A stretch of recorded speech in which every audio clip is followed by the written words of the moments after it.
In this video, we are going to show you how to take blood sample from a CVC line. In this case, the CVC line normally has a dressing covering the insertion point, but because this is a mannequin, we weren't able to do that. Also, the CVC is a 3-lumen one. Most typically, you'll find a 5-lumen one. The other thing I'd like to show you is, in this case, we've got a sticky saying reserved for TPN. We do this when it becomes obvious from the insertion time that we will be needing one of the lumens to give TPN to our patient. So we'll try and reserve one of the lumens if we can for TPN administration. So we're going to look at our equipment here. So this is the blood bottles that we're going to be using, and is the ones that we use for our ICU profile. And this is the order of a drawing. So we'll start with the blue. The green is the one that we use here in ICU, but in the wards you'll have the yellow, and that's the use and ease bottle. The FBC, the purple, and then the grey one. We're also going to need a 10 ml syringe. A flush for after.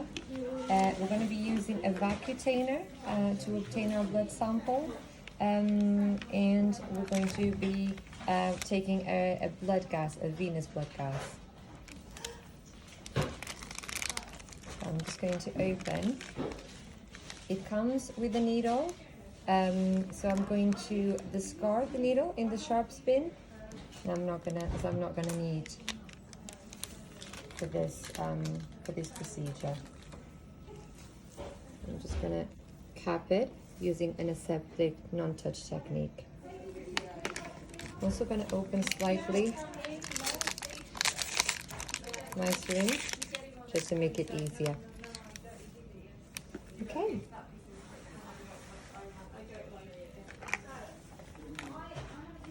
So we're going to start by choosing our lumen, and for this I would advise you to try and choose a larger lumen.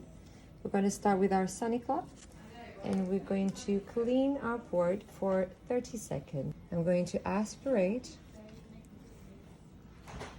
in order to obtain blood which will be diluted by the saline that will be on the line. So between 5 and 10 ml of blood.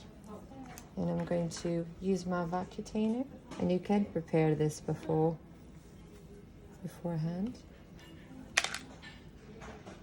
Attach it to my lumen, and I'm going to draw the blood into the blood bottles. So once we're finished with all our 4 blood bottles, we're going to be taking our venous blood sample. For that, we don't need the vacutainer, so we can dispose of that in the sharp spin.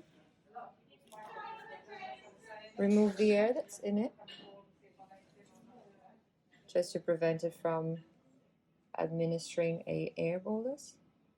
And then aspirate about 1 ml of blood into your blood gas syringe.